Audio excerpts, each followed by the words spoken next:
ಎಲ್ಲರೂ ಕೂಡ ಇವತ್ತು ಸದೃಢ ದೇಹ ಸದೃಢ ಮನಸ್ಸನ್ನು ಹೊಂದಲಿಕ್ಕೆ ಸಂಪೂರ್ಣವಾಗಿ ನಮ್ಮ ವ್ಯಕ್ತಿತ್ವ ಈ ಸಮಾಜದಲ್ಲಿ ಉತ್ತಮ ಒಂದು ಸ್ಥಾನಕ್ಕೆ ಹೋಗಲಿಕ್ಕೆ ಮನುಷ್ಯ ವಿದ್ಯೆ ಬುದ್ಧಿಯ ಜೊತೆಗೆ ಕ್ರೀಡಾತ್ಮಕವಾಗಿ ಬೆಳವಣಿಗೆ ಹೊಂದಿದಾಗ ಮಾತ್ರ ಇವತ್ತು ನಾವೇನಾದರೂ ಕೂಡ ಸಾಧನೆ ಮಾಡಿದಂಥ ಸಾಧನೆ ಸಮಾಜಕ್ಕೆ ಮುಟ್ಟಬೇಕಾದ್ರೆ ಸರ್ಕಾರ ಏನು ಹೇಳಿದೆ ಆ ಪ್ರಕಾರ ಎಲ್ಲರೂ ಕೂಡ ನಾವು ಈ ಒಂದು ಪ್ರತಿಜ್ಞಾ ವಿಧಿಯಲ್ಲಿ ಭಾಗವಹಿಸಿ ಇದು ಮಾಡ್ತಾ ಅದನ್ನು ಹೇಳ್ತಾ ಹೋಗೋಣ.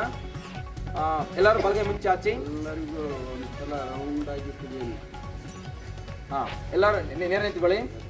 ನಾನು ದೈಹಿಕವಾಗಿ ಫಿಟ್, ಮಾನಸಿಕವಾಗಿ ಬಲಿಷ್ಠ ಮತ್ತು ಭಾವನಾತ್ಮಕವಾಗಿ ಸಮತೋಲನ ಹೊಂದಿದ ಜೀವನವನ್ನು ನಡೆಸುವನೆಂದು ಪ್ರತಿಜ್ಞೆ ಮಾಡುತ್ತೇನೆ. ಪ್ರತಿದಿನ ಚಟುವಟಿಕೆಯಲ್ಲಿ ಭಾಗವಹಿಸುವ ಮೂಲಕ ಒಲಿಂಪಿಕ್ ಮೌಲ್ಯಗಳಾದ ಶ್ರೇಷ್ಠತೆ ಬೆಳೆಸಲು ಪ್ರಯತ್ನಿಸುತ್ತೇನೆಂದು ಮೂಲಕ ಕ್ರೀಡಾ ಪ್ರತಿಜ್ಞೆಯನ್ನು ಮಾಡುತ್ತೇನೆ. ಜೈ ಹಿಂದ್, ಜೈ ಭಾರತ್ ಮಾತೆ. ಭಾರತದ ಕ್ರೀಡಾ ದಿನವನ್ನಾಗಿ ಆಚರಣೆ ಮಾಡ್ತಾರೆ. ಸೊ ಈ ಒಂದು ಶುಭ ಸಂದರ್ಭದಲ್ಲಿ ವೇದಿಕೆಯ ಮೇಲೆ ಆಸೀನರಾಗಿರುವಂಥ ಗುರುಗಳೇ ಹಾಗೂ ಎಲ್ಲ ನನ್ನ ಗೌಚಕ ಬಂಧುಗಳೇ ಮತ್ತು ಮಕ್ಕಳೇ, ಈಗೇನು ನಮ್ಮ ಸರ್ ಧ್ಯಾನ್ ಚಂದ್ ಒಬ್ಬ ಸಾಮಾನ್ಯನಲ್ಲ, ಆತ ಒಬ್ಬ ಆತ 1905ರಲ್ಲಿ ಇವತ್ತಿನ ದಿನ ಆಗಸ್ಟ್ 29ನೇ ದಿನ ಅಲಹಾಬಾದ್, ಇವಾಗೇನು ಪ್ರೇರಿತರ ಅಲಹಾಬಾದ್ನಲ್ಲಿ ಜನಿಸ್ತಾರ. ಭಾಳ ಕಷ್ಟಮಯ ದಿನಗಳು. ಅವ್ರ ತಂದೆ ತಾಯಿಗಳು ಏನು ಸೋಮೇಶ್ವರ ಸಿಂಗ್ ಮತ್ತು ಶಾರದಾ ಸಿಂಗ್ ಅಂತೇಳಿ ರಜಪೂತ್ ಕುಟುಂಬದವರು. ಸೊ ಅವರು ಸೈನಿಕರಲ್ಲಿ ಸೈನಿಕನಾಗಿ ಸೇವೆಗೆ ಸೇರಿದ್ದ. ಸೊ ಧ್ಯಾನ್ ಚಂದ್ ಚಿಕ್ಕಂದಿನಲ್ಲಿ ಕುಸ್ತಿಯಲ್ಲಿ ಭಾಳಷ್ಟು ಆಸಕ್ತಿ ಅವರಿಗೆ. ಬಟ್ ಮುಂದೆ ಒಂದು ದಿನ ಅವರು ಸೈನ್ಯಕ್ಕೆ 17 ವಯಸ್ಸಿನಲ್ಲಿ ಸೈನ್ಯಕ್ಕೆ ಸೇರುವುದರ ಮೂಲಕ ಅಲ್ಲಿ ಅವರು ಕ್ರೀಡೆಯನ್ನು ಪ್ರಾರಂಭ ಮಾಡ್ತಾರೆ. ಹಾಕಿ ಮಾಂತ್ರಿಕ ಅನಿಸ್ಕೊಂತಾರೆ ಅವರು. ಅಂದರೆ ಅವರು ಹಾಕಿ ಆಡ್ತಕ್ಕಂಥ ಚೆಂಡು ಸೊ ಎಷ್ಟು ಅವರಲ್ಲಿ ಲೀಲಾಜಾಲವಾಗಿ ಆ ಚೆಂಡನ್ನು ತಿರುಗಿಸಿದ್ರು ಅಂದರೆ, ಆ ಜರ್ಮನಿಯಲ್ಲಿ ಹಿಟ್ಲರ್ ಆಟ ನೋಡ್ತಾ ಇದ್ದ. ಆ ಹಿಟ್ಲರ್ ನೋಡುವಾಗ ಆ ಹಾಕಿ ಸ್ಟಿಕ್ ಮತ್ತು ಚೆಂಡು ಸೊ ಅಷ್ಟಿಲ್ಲಂತೆ. ಅವರಿಗೆ ಅನುಮಾನ ಬಂದು ಅಲ್ಲಿ ಏನಾದರೂ ಇರ್ಬೋದು ಅಥವಾ ಏನಾದರೂ ಅಯಸ್ಕಾಂತದಂಥ ಒಂದು ಮ್ಯಾಗ್ನೆಟ್ ಇರ್ಬೋದು ಅಂಥೇಳಿ ಆ ಸ್ಟಿಕ್ಕನ್ನು ಮುರಿದು ಚೆಕ್ ಮಾಡ್ತಾರೆ ಅವರು. ಅಂದರೆ ಎಷ್ಟು ಪರಿಣಿತ ಅಂತಕ್ಕಂಥದ್ದನ್ನು ಇದ್ರ ಮೇಲೆ ಗೊತ್ತಾಗ್ತೈತಿ. ಸೊ ಮಕ್ಕಳೇ, ನಿಮಗೆ ಹೇಳ್ತೀನಿ, ಕ್ರೀಡೆಗಳು ಜಗತ್ತನ್ನು ಆಳ್ತವೆ. ಸೊ ನಿಮಗೆ ಗೊತ್ತಿರಲಿ, ತೆಂಡೂಲ್ಕರ್ SLC ಫೇಲು ಆದರೆ ಇವತ್ತು ಇಡೀ ಪ್ರಪಂಚದಲ್ಲಿ ಅದು ಕ್ರೀಡೆಯಿಂದ ಮಾತ್ರ ಸಾಧ್ಯ. ಇಂಗ್ಲಿಷ್ ಕೊಡ ತೆಂಡೂಲ್ಕರ್. ಹಾಗಾಗಿ ಕ್ರೀಡೆಗಳು ಜಗತ್ತನ್ನು ಆಳ್ತವೆ. ಸೊ ನಮಗೆ ದೇವರು ಕಣ್ಣು, ಕಿವಿ, ಮೂಗು, ಬಾಯಿ ಎಲ್ಲದನ್ನು ಕೊಟ್ಟನಲ್ಲ, ನಾವು ಧನ್ಯರು. ಯಾಕಂತೇಳಿದರೆ ಸೊ ಆರೋಗ್ಯ ಒಂದಿದ್ದರೆ ವೈಭವದಲ್ಲಿ ಅರಸನನ್ನು ನಾಚಿಸಬಹುದು. ನಮಗೆ ಆರೋಗ್ಯ ಇಲ್ಲದ್ರೆ ನಾವು ಏನೂ ಸಾಧನೆ ಮಾಡಲಿಕ್ಕಾಗಲ್ಲ. ಸೊ ಅದಕ್ಕೆ ಆರೋಗ್ಯ ಭಾಳ ಮುಖ್ಯ. ಸೊ ರೋಗಿಗೆ ಅರಮನೆ ಕೊಡು, ಅಲ್ಲಿ ಕೂಡ ಸುಖವಾಗಿರಲಾರ.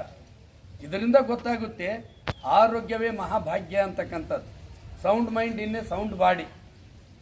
ಸೊ ಅರಿಸ್ಟಾಟಲ್ ಹೇಳ್ತಕ್ಕಂಥದ್ದು.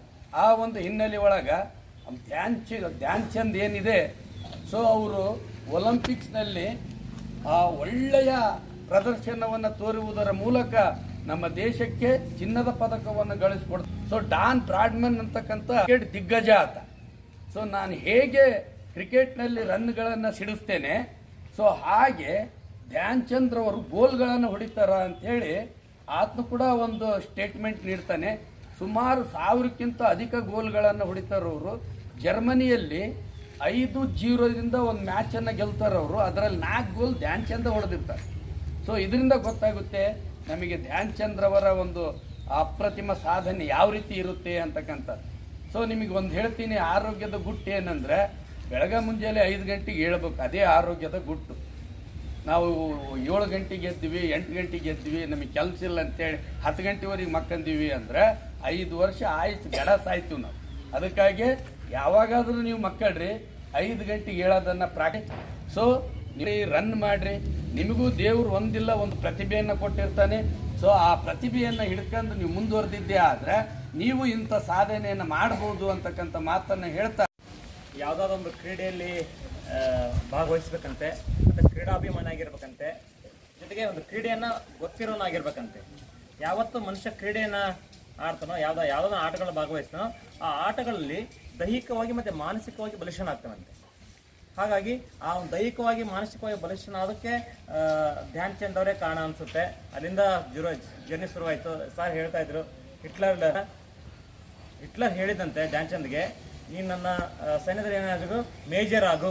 ಆಲ್ರೆಡಿ ಸೈನಿಕ ಇದ್ದ ಗೊತ್ತಿತ್ತು ಹಿಟ್ಲರ್ ಏನು ಮಾಡಂತ ಹೇಳಿದ್ರೆ, ಧ್ಯಾನ್ ಚಂದ್ನ ಇತಿಹಾಸ ತಿಳ್ಕೊಂಡ ಇದೊಬ್ಬ ಸೈನಿಕ ಅಂತ ಹೇಳಿ ಗೊತ್ತಾಯ್ತು. ಹಿಟ್ಲರ್ಗೆ ಆಫರ್ ಕೊಟ್ಟಂತೇನು, ನೀನು ಸೈನ್ಯದಲ್ಲಿ ಏನಾಗು, ಮೇಜರ್ ಆಗು, ನಿನ್ನ ಸೇನಾಧಿಪತಿ ಹುದ್ದೆ ಕೊಡ್ತೀನಿ ಅಂತ ಹೇಳಿದಂತೆ ಆತನ ಚಕ್ಕೆತೆಗೆ. ಹಾಗಾಗಿ ಅಂತ ಆತ ಇಲ್ಲ ಒಲ್ಲೆ ಅಂತ ಹೇಳಿದಂತೆ. ಹಿಟ್ಲರ್ ಕರಿತೀರ ಅಂತ ಹೇಳಿದ್ರೆ ಆ ಸಂದರ್ಭದಲ್ಲಿ 1945 ಸುಮಾರಿನಲ್ಲಿ ಹಿಟ್ಲರ್ ಕರೀತಾ ಮಾತಾಡ್ತಾನಂದ್ರೆ ಜಗತ್ತಿನ ಯಾವ ನಾಯಕರು ಯಾರನ್ನು ಹಿಟ್ಲರ್ ಅಂದ್ರೆ ಗದಗದ ನಡ್ಗರು ಅಂತಾರೆ. ಸ್ವತಃ ಹಿಟ್ಲರೇ ಧ್ಯಾನ್ ಚಂದ್ ಕಳ್ತಾನಂತ ಇನ್ನೆಂಥ ಆಟ ಇರಬೇಡ.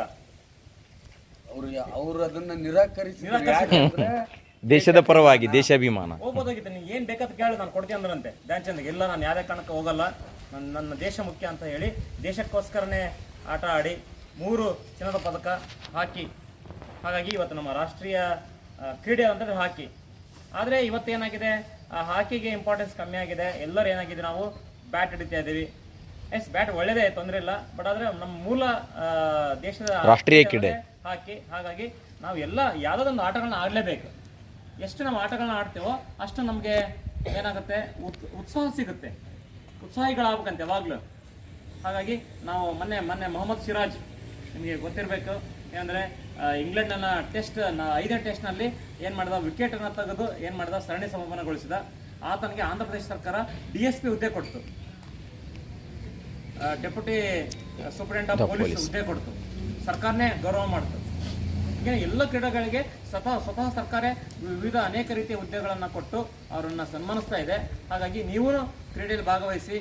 ಏನಂತ ಹೇಳಿದ್ರೆ, ನೀವು ವೈಯಕ್ತಿಕವಾಗಿ ಮತ್ತು ದೇಶದ ಪರವಾಗಿ ಕ್ರೀಡೆಯನ್ನು ಬೆಳೆಸೋದ್ರಿಂದ ನಿಮಗೂ ಲಾಭ ಮತ್ತು ದೇಶಕ್ಕೂ ಲಾಭ ಅಂತ ಹೇಳ್ತಾ ನಾನು 2 ಮಾತು ಮುಗಿಸ್ತೇನೆ. ಧನ್ಯವಾದ. ವಿರಾಟ್ ಕೊಹ್ಲಿ ಅವರೆಲ್ಲ ಸಿಕ್ಕಾಪಟ್ಟೆ ಸಾವುಕಾರಾಗ್ಯಾರ. ಯಾಕೆ ಕಾರಣ ಈ ಏನೋ ಆಟಕ್ಕೆ ಅಡ್ವರ್ಟೈಸ್ಮೆಂಟ್ನಿಂದ ಅವರು ಪ್ರಾಯವಾಗಿರ್ತಾರಲ್ಲ, ಆ ಅವಕಾಶ ಆ ಧ್ಯಾನ್ ಚಂದ್ ಇರಲಿಲ್ಲ.